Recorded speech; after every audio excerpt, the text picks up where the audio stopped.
Oi, pessoal. Nós estamos aqui com o pastor Paulo Borges Júnior. Ele é fundador do Ministério ou da Aliança de Igrejas Sal da Terra. É um prazer tê-lo conosco. Ele tem sido uma influência para centenas, milhares, talvez, de pastores e líderes ao redor do Brasil. Eu tive a oportunidade de ouvi-lo pela primeira vez e conhecê-lo no início da década de 2000, uns 20 anos, lá em Minas Gerais, onde ele estava na época, eu acredito, e hoje você está Em Goiânia. em Goiânia, né? Então, prazer tê-lo conosco, Uma Paulo. alegria, Sandro, privilégio, cara. E, Paulo, conta um pouquinho pra gente aí, antes da gente entrar em algumas das coisas relacionadas àquilo que você compartilhou conosco aqui na Target. Fala um pouquinho para os nossos ouvintes aí, o que é o Sal da Terra? Para falar disso é até bom, antes de mais nada, um abração para todo mundo aí, né? Um privilégio, uma honra estar aqui com você nessa roda de conversa, estar aqui nesse ambiente, né? Refletindo sobre tantas coisas assim essenciais. Então isso para mim é renovo, é tempo de consolo e refrigério. Então é muita honra mesmo. No que diz respeito ao Ministério Sal da Terra, como você disse, o Paulo é um fundador. Fundador como alguém que fez parte de um grupo de fundamentadores, né? Então, fundador nesse aspecto de lançar os fundamentos, ir lá, fazer todo o trabalho daquilo que é uma plataforma. Então, o Ministério Sal da Terra não é uma estrutura de governo, de controle, não é uma instituição governamental, no sentido de dar referências de comportamento, nem de doutrina ou de estrutura. É uma plataforma de sustentação relacional, um ambiente onde igrejas de várias características encontram um ambiente para serem edificadas e se edificarem mutuamente. Então, é algo que tem mais cara de movimento do que de instituição denominacional. Tanto é que a gente não tem nenhuma proposta doutrinária, nós não temos uma carta de doutrina, nós não temos um manual de culto, nós não temos uma orientação metodológica, como cada igreja tem que processar. É bem relacional mesmo, cada igreja desenvolve suas características dependendo daquilo que é a sua vocação na comunidade onde ela está inserida. Então, às vezes você vai visitar uma congregação Sal da Terra numa cidade e vai visitar outra em outra cidade e fala, não pode que esse povo anda junto e participa do mesmo ministério. Então, são características bem distintas. O que tem de comum é a nossa carta de princípios e valores, que fala daquilo que são nossas convicções essenciais: unidade, santidade, centralidade da palavra e tudo mais. Existem 3 aspectos que eu poderia dizer que são os aspectos essenciais como balizamento daquilo que é a nossa vocação. Então, na nossa carta de princípios e valores está traduzido aquilo que é a essência das nossas convicções, o que é a nossa unidade de espírito e fé. E a gente acaba trabalhando em 3 vertentes que são essenciais na comunicação desses valores. Um deles é a unidade, o esforço permanente na preservação da unidade. Então, todo lugar que a gente chega, a gente quer encontrar a igreja que lá já está e cooperar com ela. E o segundo aspecto é formação e emancipação de liderança jovem. Você identificar o líder na sua idade mais jovem para que ele assuma sua responsabilidade como príncipe, como ministro da comunidade. E não trabalhar em cima de uma capacitação de liderança. Entendi. Então a gente não capacita para a pessoa se tornar líder. A gente identifica aquilo que a gente entende como condição essencial da liderança, que é a responsabilidade, e aí ele vai buscar as capacitações, nós vamos oferecer as capacitações, mas aí nada que vai ferir a essência da sua vocação e a sua característica. Muitas vezes, quando você coloca a capacitação antes, ela acaba ferindo um pouco, ela acaba enquadrando a pessoa em cima de uma determinada demanda, aí você está formando, às vezes, um líder para uma determinada demanda, em vez de dar ambiente de segurança para que ele possa cumprir a vocação dele. E a terceira coisa é toda a congregação entender que ela tem responsabilidade com a comunidade onde ela está inserida. Então, em tese, seria como dizer que a igreja não é a reunião das ovelhas. A igreja é o encontro dos pastores. talvez a boa parte das ovelhas ainda não estão frequentando a igreja. Elas estão lá na comunidade esperando que os pastores... Então a gente trabalha toda a congregação para que ela vá entendendo e amadurecendo na vocação de que ali se encontram os pastores para poder pastorear as ovelhas na cidade. Puxa, muito interessante, Paulo. E conectado, inclusive, com o tema que você abordou hoje, eu sou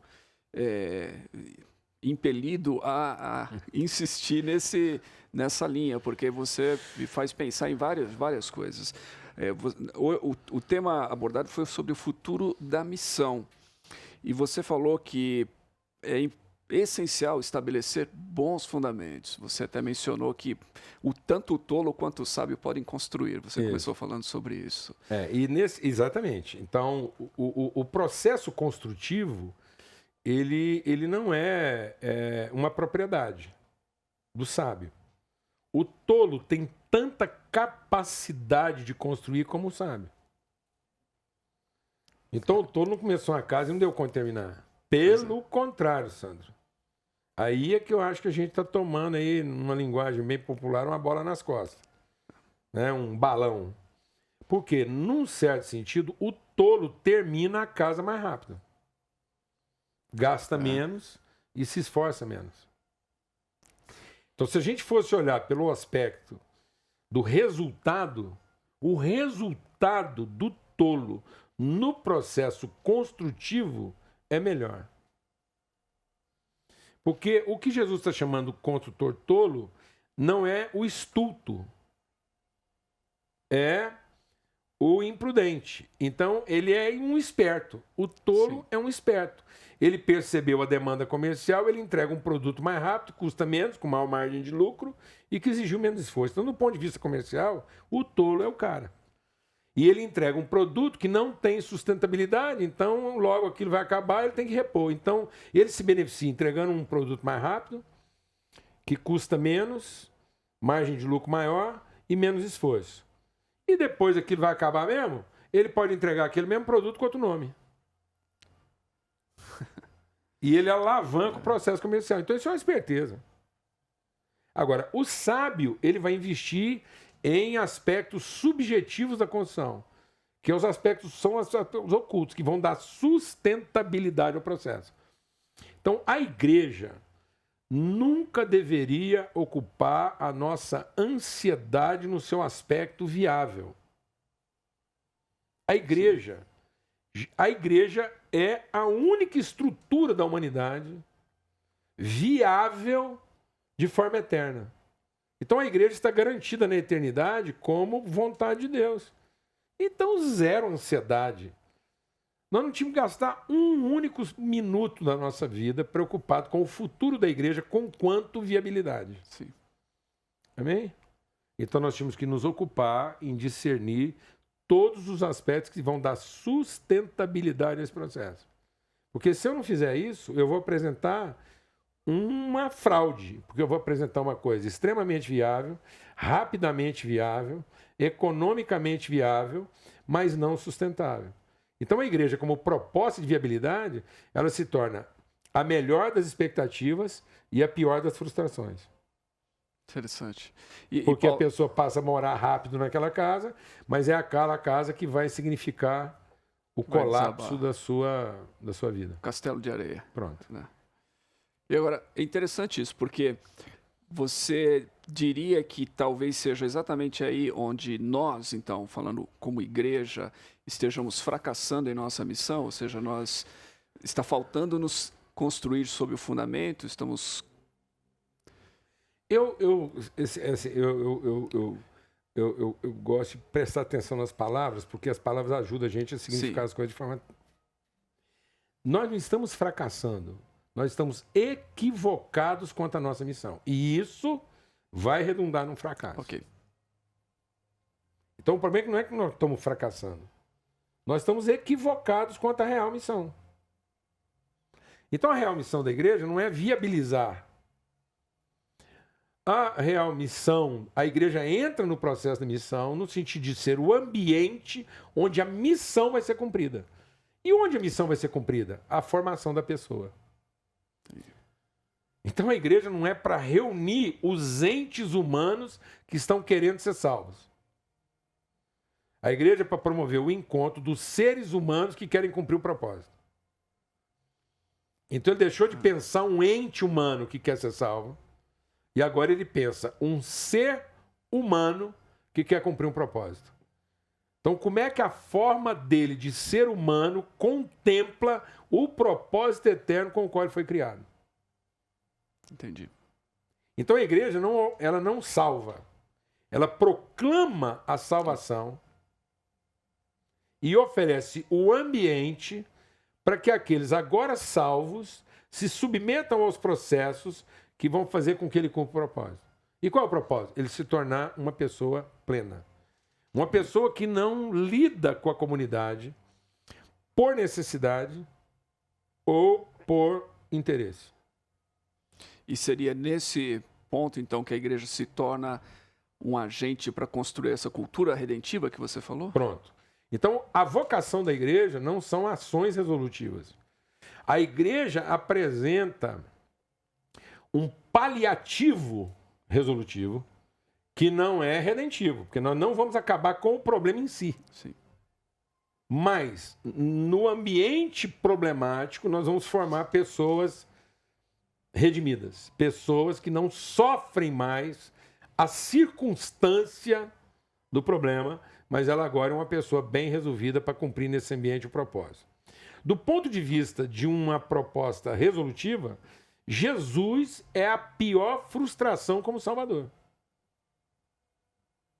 Porque quando ele veio ao mundo, nós esperávamos que ele viesse para acabar com a lepra, para acabar com a cegueira. A gente imaginava um Salvador assim, ele vai passar a mão assim e falar assim, acabou a cegueira. Isso é um Salvador. Concorda? Sim, sim. Então, Jesus, da perspectiva do Salvador que nós almejamos, ele é a pior da frustração. Porque ele vem, cura algumas centenas de leprosos, algumas centenas de paralíticos, chega na hora de despedir, fala assim, no mundo tereis aflições, mas tem um bom ânimo. Ora, como um Salvador que veio para salvar, se despede da gente, dizendo que ele deixou para nós o mundo tão problemático quando ele encontrou antes. Então é como se o Salvador não tivesse passado por aqui. Porque ele não veio trazer uma proposta resolutiva. Ele veio trazer uma referência redentiva. Ele veio mostrar como a pessoa humana que Deus disse que faria é. Então ele vem trazer a redenção da pessoa e não a solução das suas necessidades. Okay. Para que agora, na lida com as suas necessidades, ele revele a pessoa. Esse seria o telos Exatamente. Da pessoa, né? O seu fim. Pronto. A estatura. Então Você a fé, mencionou isso. como certeza das coisas que não se veem, não é a cura que eu estou esperando, a casa melhor que eu estou esperando, o salário melhor que eu estou esperando. Isso não é as coisas que não se veem. Na verdade, eu só estou esperando uma casa melhor porque eu já vi ela em algum lugar, só que ela não era minha. Eu já vi. Então não é verdade que ela não é a casa que ainda não se vê. O que ainda não se viu nessa perspectiva? É eu me tornar uma pessoa à semelhança de Cristo. Então a fé é para eu ter absoluta convicção de que a semente de Cristo está sendo formado e que ao final eu vou conhecê-lo como eu sou conhecido. E tal como ele é, nós seremos nesse mundo. Esse é na verdade, então, é a missão. Essa é a missão. Missão formar essa pessoa. Formar essa pessoa. E para isso Deus nos deu, então, a semente, de acordo com a semente e o fruto. O alfa e o ômega, o princípio e o fim. Sim. E agora ele nos deu os processos que vão nos levar dessa semente a esse fruto. Até o final.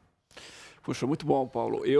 Nosso tempo é curto aqui, mas eu quero encorajar você que está nos acompanhando aqui a ouvir a mensagem que o Paulo nos trouxe hoje aqui na Target 2022, onde ele abordou isso foi corrido o tempo lá Muito também, corrido. né?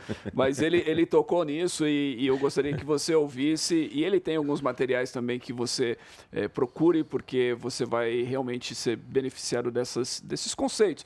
Não são fáceis de lidar, exigem que a gente pense um pouquinho sobre eles, mas é bem interessante. Ó, eu só digo o seguinte, não é que é difícil de entender, no começo é só difícil de aceitar. Entendeu? Porque entender, É que tem que pensar um pouquinho, é que a gente tem preguiça de pensar. Mas, como bom construtor, para você ter um bom fundamento, você tem que bater na cabeça da estaca várias vezes até que ela não tenha mais recalque. É isso aí. Obrigado, Paulo. Valeu. Privilégio.